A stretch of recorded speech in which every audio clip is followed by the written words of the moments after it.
welcome to this week's edition of the Pete Mezzetti Show. I'm Pete Mezzetti. My guest this evening is Brendan from River Valley Transit. How's it going, Pete? Long time no Hey, see. bud, how are you? doing? Good to see you. Good to see you as well. It's been a while. It has. We've been busy. I have been. How about you guys? We've been busy ourselves, plenty to Yeah. report back to you. So I know. Well, what's going on?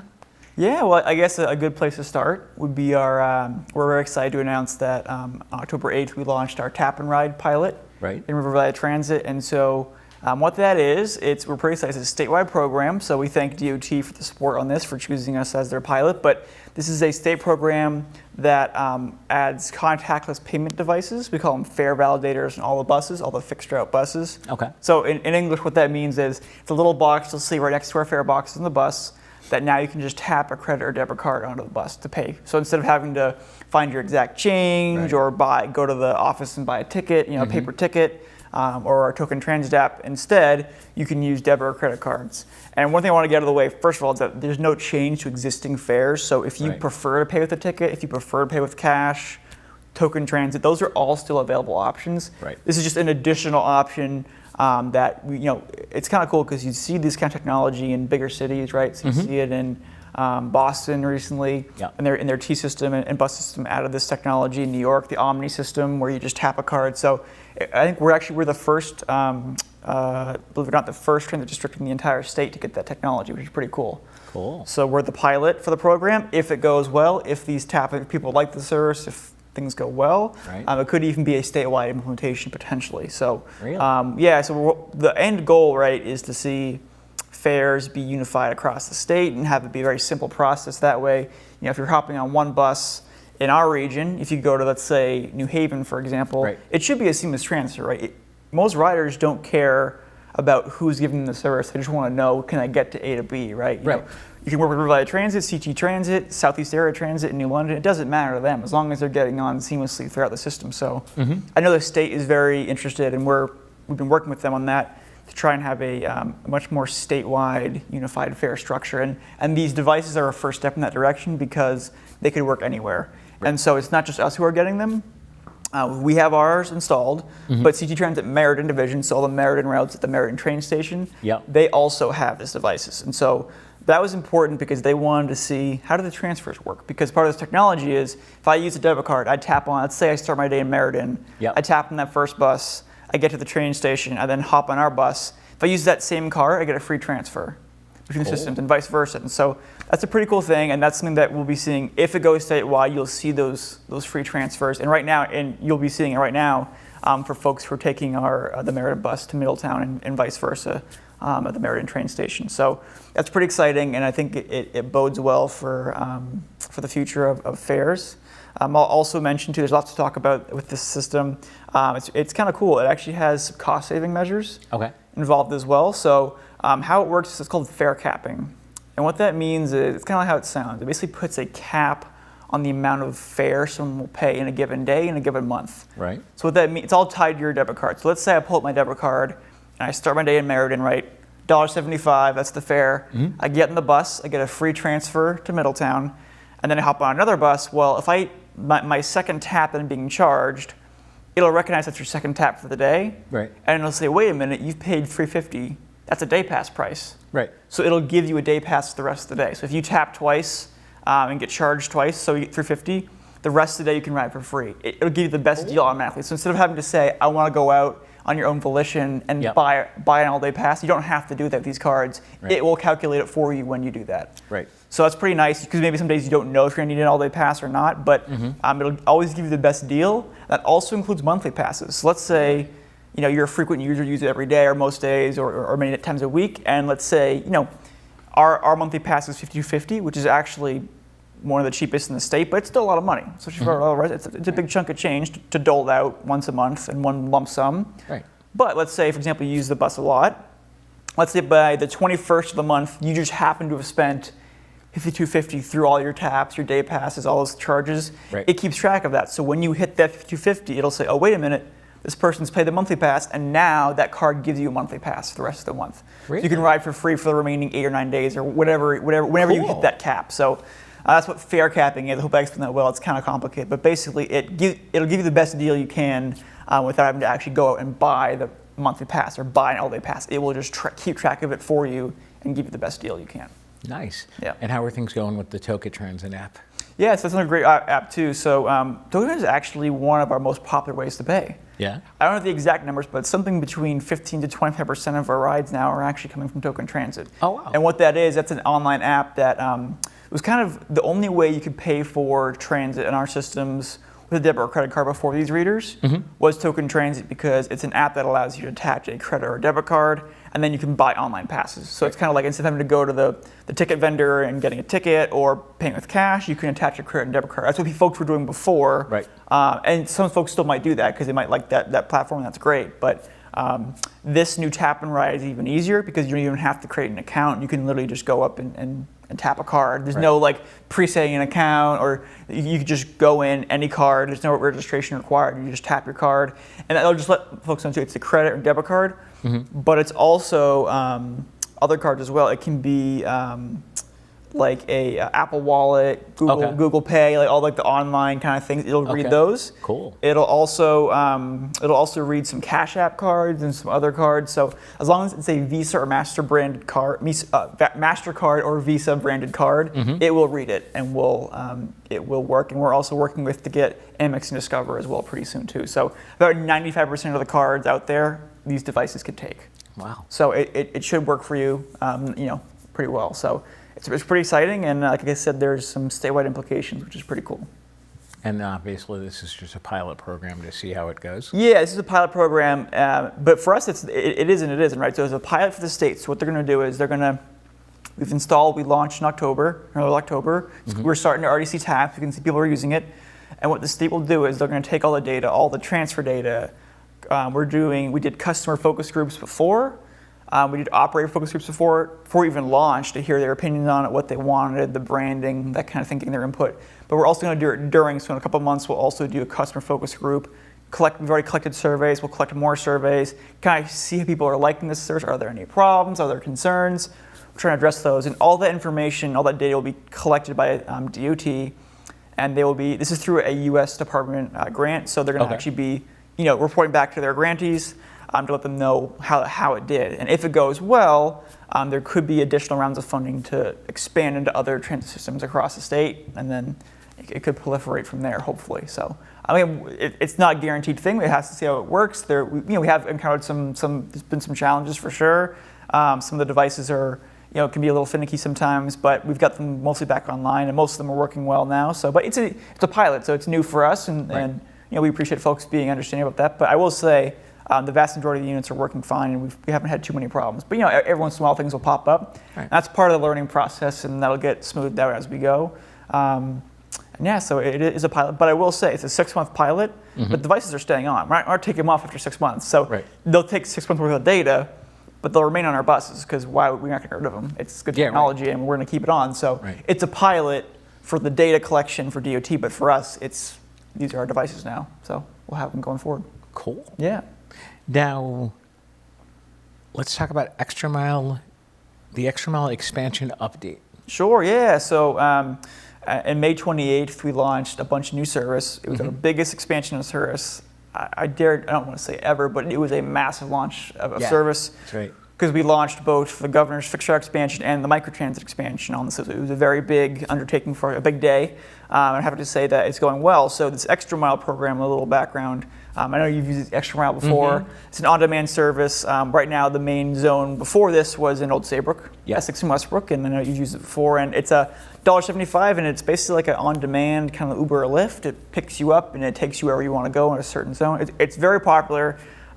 It's a service called microtransit. That's what it's known, across the country, across the industry. But our brand of microtransit is Extra Mile. That's our name for it. And so you might see the Extra Mile bus driving around town.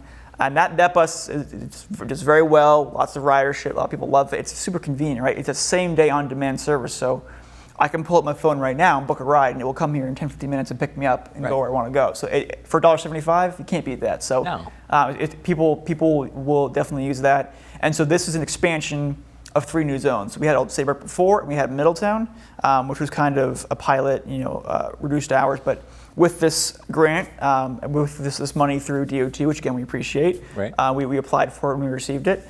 we were able to operate a bunch of new zones, one of them in East Hampton, a small zone in East Hampton, which is great. Middletown, which is awesome. We had Middletown before, but it was very much only weekend hours. We were kind of scraping some money together to keep it going, but this gave us full service. We're back to Monday through Saturday in Middletown. And then the entirety of Madison and Guilford, which is kind of crazy. It's our biggest zone yet. So Old Saybrook, Essex, and Westbrook is a pretty big zone. The entirety of Madison and Guilford is definitely our biggest undertaking. Wow. So Holy it's been going well. I mean, the ridership in all three zones has been going. I'd say Middletown and Madison and Guilford are definitely the strongest, with East Hampton, not unsurprisingly, it's a more rural area, but we're seeing some riders. We definitely want to see that continue to grow. And this is a pilot project as well. So this is a 2-year pilot. So no matter what, we'll have funding for 2 years. So you will see these services on for 2 years. And after that, it's going to depend on ridership, how well the service is operating, what's the cost, right? So service is not guaranteed beyond these 2 years, but we hope, and if people use the service a lot, we hope that it'll stick around. It'll be so good. Some people will have such high ridership that it'll be hard to remove the service, right? When a service is really popular, it's hard to remove it. If it's not doing so hot, it's easy to cut. So we hope that folks take advantage of these services. And you can go on our website, River Valley Transit. There's an Extra Mile page. And also, you can download our free Extra Mile by RVT app. Right. So there you can book rides. You can book rides on an app, which is pretty cool, kind of like an Uber or Lyft. And you can also call in. So if you don't have a smartphone or you don't want to deal with an app, you can call in to our dispatch center as well for most of these zones. But we definitely recommend the app because, one, you can attach a debit or credit card. That's always nice. Right. And you can also see where the bus is in real time. So when you book the ride, and it'll give you an ETA. So say the bus will be there in 10 minutes, and you can see the bus driving towards it. It's a better experience. But you can definitely still call in. So we have a lot of seniors who might call in, might not have a smartphone, but they still want to access the service. So we can definitely accommodate that if folks want to call in as well to our dispatch. We can definitely book rides that way too. Would you mind sticking around for another segment? I'd love to. All right, we'll be right back. Thanks. Vacation rental cons top the list of travel scams reported to Better Business Bureau. Con artists often pretend to own these rentals and try to talk you into paying them directly instead of through a travel company. It may be tempting because scammers will offer a cheaper deal, but the last thing you want to do after taking time off of work and paying for airfare is to get to your destination and learn the home you plan to rent doesn't even exist. Do extra research before buying into an ad you see on social media or online. The free cruise is also a common con. Read the fine print and watch out for add-on fees, taxes, and other charges. And finally, beware of third-party booking sites that claim to sell airfare. You pay with a credit card and then receive a call from the company asking you to verify personal information such as your bank account. In other cases, you're told your flight was canceled and convinced to fork over more money to rebook. To see the full list of vacation scams and how to avoid them, visit bbb.org/travel, and to report a scam, visit bbb.org/scam-tracker.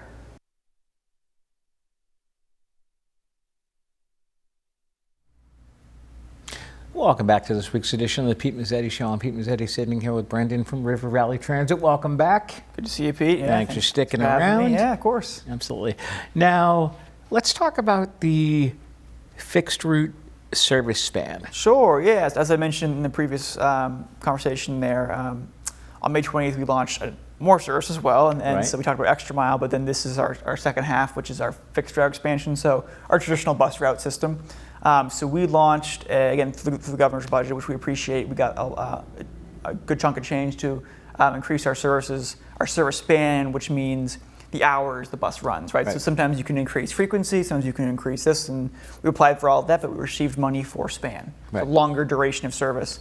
And so we were able to, most of the service was dedicated to Middletown because of the ridership and that kind of thing. So, but there is some shoreline service, which I'll talk about. But at Middletown, we got weeknight extensions, so now the majority of the bus routes will operate till 11 p.m.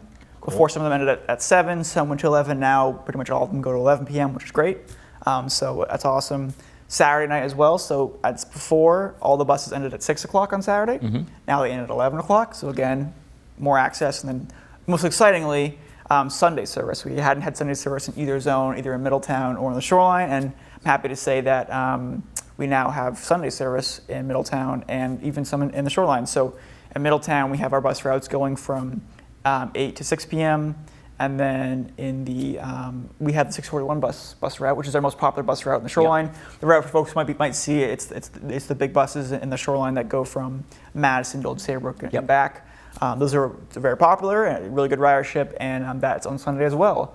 And that matches the Saturday schedule, which I believe is between 6 to 7 p.m. I want to say, something like that, 6 a.m. to 7 p.m. So great, and I'm happy to say that we can see how the ridership is doing each hour, and we're definitely seeing that people are using the service, which is great. And it's nice to see because we did a study in 2020, and we asked some of our riders, like, what are the services you guys want to see, right? What if you had a wish list, what would you put on there, right? Right. And one of the things we saw was, frequency was definitely one of them, more frequency, and we also like to do that at some point too. But another big one was the service span, and getting weekend service and getting longer service. And so we're really happy to be able to kind of check this off the list, that we were able to add some really increased service span, which is exciting. So, and the riders seem to be actually using it, right, which we always appreciate. So we're seeing really good numbers on Saturdays in Middletown, some good weeknight service, and we're seeing good Sunday service as well. In fact, Sunday service is almost matching the level of Saturday service, which is pretty cool because we just launched it. So people are already kind of realizing, hey, I can use it. And if you haven't heard, definitely use Sunday service because it's a great opportunity. Because we know a lot of our riders, they don't, if they're just relying on transportation to get around and they don't have other good options, well, it's kind of like when we don't have Sunday service, you're kind of like taking a day away from them, almost from getting around town. So now that we have the full 7-day-a-week service, it just means people are a lot more connected in their communities if you're relying on transportation, and you can pick up that extra Sunday shift. Because a lot of our folks, they work on weekends too. So a great example is the FedEx in Middletown. It's a huge facility. A lot of the ridership comes from there, and you better believe that FedEx runs 7 days a week, all hours of the day. So having that access to more time is just always a good thing. So we're very happy and proud to put that service on the road. So now, how is Sunday service on the Shoreline? Pretty also very good. Yeah, we're seeing good, solid numbers there. But again, I always have room to improve, and it just started. But from initial returns, it looks good, and we're definitely seeing people use it. And we want to promote that as much as we can. So definitely take a look at it. And Now, as far as the Sunday service on the Shoreline, it goes from Old Saybrook to Madison all the way to the gazebo, correct? Correct, and then back, and vice versa. So there are two buses that run at the same time. So one's going eastbound, one's going westbound. Right? So one's heading towards Madison, one's heading towards. Actually, it was funny. On my drive down here, I was at the intersection at Westbrook. Before I take a left, coming to Valley Shore TV. And on one end there was the 641 bus going to Madison. On the other side of on the other side of the same stoplight was the one going to Old Saybrook. So we kind of met right in the middle there. So it's kind of just fortuitous that happened. But I was able to give a couple of waves, to the drivers. But it was funny. Sure. Yeah, that's funny. So proof that they do go both directions. I saw it today. So there you go. I actually like what you guys did with the buses leaving every hour. The schedule, you like that? Yeah, I'm glad to hear that. I like that. It's very, very convenient for people that instead of waiting an hour and a half in between buses like previously. Yeah, they can just hop on one. Buses are. Yeah, absolutely. And so what Pete's referring to there is about a year ago now, we changed the schedules down here in the Shoreline and up in Middletown. And the short of it is we basically, before the changes, a lot of the buses, they all came at different times. So if I'm transferring from one bus to the next in the Shoreline, you might have to wait half an hour, an hour, sometimes even an hour and a half to get to. So we basically made it so that we changed the schedule so all the buses meet, or at least most of the buses meet at the same time. So that way you can just hop from one bus to the next instantaneously instead of having to wait half an hour for it to roll in. So it was just a much faster and efficient system. So and those pulse points are at the Old Saybrook train station where you can catch 4 buses that all meet at the same time.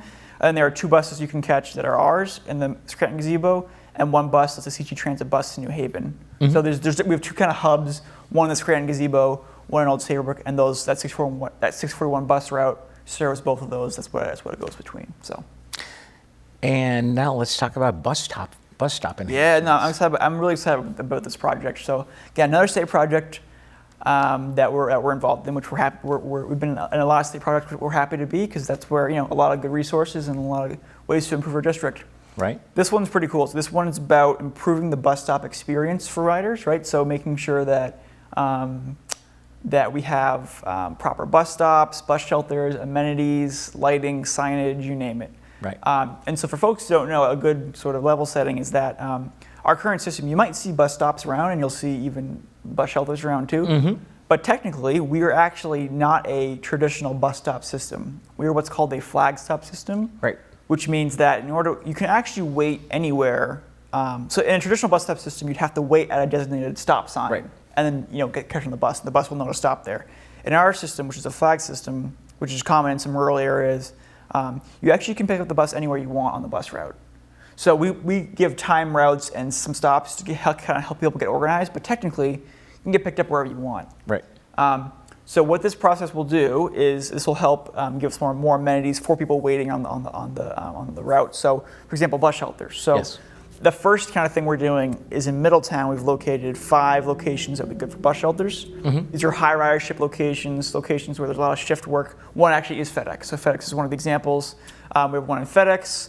We have 3 that are outside of major apartment complexes where we get good ridership, and then one in Wesleyan, which is like a student hub there for student riders. So those are our 5 choices there. And actually, right now there are 0 bus shelters in Middletown, which is funny because in the shoreline, if you go up Boston Post Road, you'll see a bunch of them. You'll see bus shelters. So that's because before we merged, they were 2 separate districts. So one district was kind of there's different priorities there. So we're happy to install these soon. We're just working with the DOT and their contractors to create the designs and get it approved by the city of Middletown, that kind of thing. But we're hopeful that those should be up, within the next 3 to 6 months, probably realistically. So that'd be nice to get those bus shelters in the ground. So if you see bus shelters in Middletown, that's us, and hopefully people will take advantage of them. And these are high ridership stops that we do see people waiting on.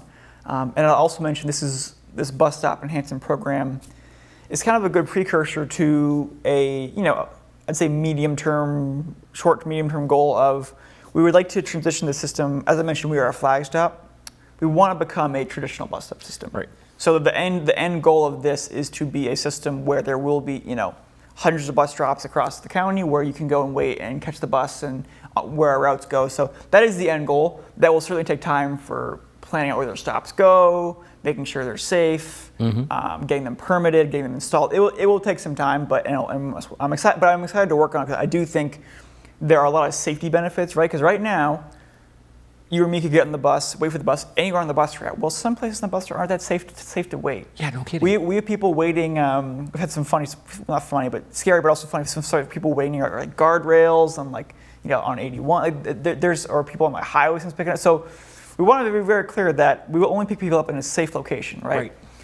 So that's either ideally sidewalk, but if not sidewalk, we understand not everywhere has sidewalk. If you go across our county, there are plenty of places where there's no sidewalk to be seen. So ideally, a green patch of grass, something for us to safely stop. Right. Ideally not on a sharp corner, right? No. Just trying to think of if you're a bus driver, would you want to stop there? Yeah, if the answer is yes, go for it. If it's no, try and find a better place to wait. But when we actually have bus stops that are in the ground, we can basically designate where it's safer to wait. And so a big benefit of the bus stop system is safety. And also there'll be less people being missed because sometimes someone might be waiting for the bus, but if they don't wait for the bus driver, it might drive right by them. Exactly. But if someone's waiting at a bus stop, they'll know to pick them up. So there's a lot of benefits to it. Safety for me is the biggest one, is safety, but there's some also other efficiency and quality of life benefits too. Those bus shelters are actually pretty cool. I actually saw one. I saw the one the other day across from Staples in Old Saybrook. Yes. Yep. Absolutely. And I think we have about 14 or 15 in the system right now. Wow. So, but Middleton definitely needs them. It's our highest ridership place, and we have 0. So, it's definitely in need of catching up. Now, last time you and I talked, they were putting the electronic signs in to show the schedule. Yep. Yeah. So we have those in Old Saybrook and Madison, as well as in our terminal in Middletown. And yeah, they've been better. We struggled a while with the vendor giving us inaccurate times on the buses. It was a struggle. I will say right now they seem to be pretty good, especially the ones in Middletown seem pretty good. We're less sure about the ones in Old Saybrook and Madison, but we're working with them to get that resolved. Right. It's sort of a complicated technical thing, but they should be a lot better, at least in Middletown. They should be giving you a better time estimation. Now, we also have a holiday trolley in Middletown, which is going to start Black Friday. Yeah, that's the plan. Excellent. So, we met with the city of Middletown, and it seems like they want to move forward with, last year we did a holiday trolley, which is pretty cool. We have the trolley bus here, and we actually have a brand new one, which is pretty cool.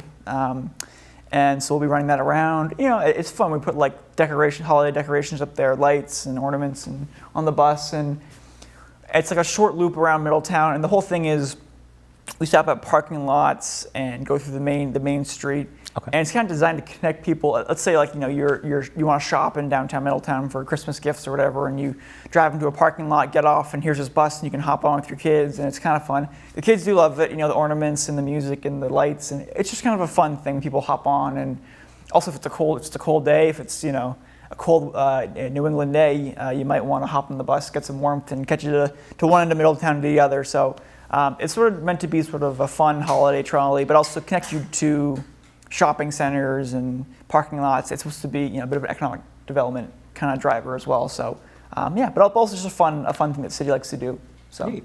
yeah. Now let's talk about the NTD Ridership Certification Program. Sure thing. So this is kind of cool. I think it's kind of cool as a transit guy. But as part of the signs, we also installed there's certain cameras on the buses that all they do is track motion. So when someone gets on the bus, it makes a count of that. And when someone gets off a bus, it keeps a count of that. And so we get on and off data from these cameras. So what that allows us to do is it allows us to look at the data to see who's getting on the bus where, who's getting off. Right. We can't tell who it is. Like, we're not keeping track of data. It's more just, okay, there are 20 people every month getting off at this stop. And, you know, so that way we know, okay, what are our high use stops? What are our low use stops?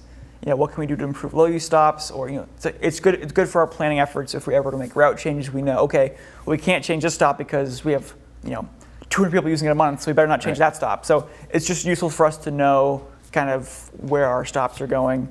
And so that's working on well. And the technology is already installed, but in order to actually use it for reporting and to give to the government for actual real data, we have to actually test it. So I'll be hopping on 30 bus rides recently in the next couple of months, which will be fun. Oh, fun. And I'll be, well, it'll be good. I like getting on the buses and talking to people and see what they think, but also I'll be there to keep track of, I'll be counting who's getting on and off, just raw numbers, and then I'll be matching it with what the technology says to make sure that it's a close match. Right.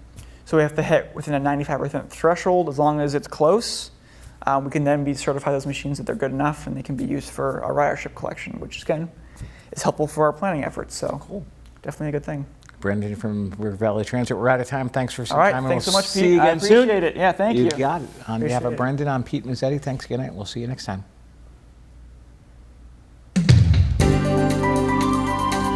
Easy.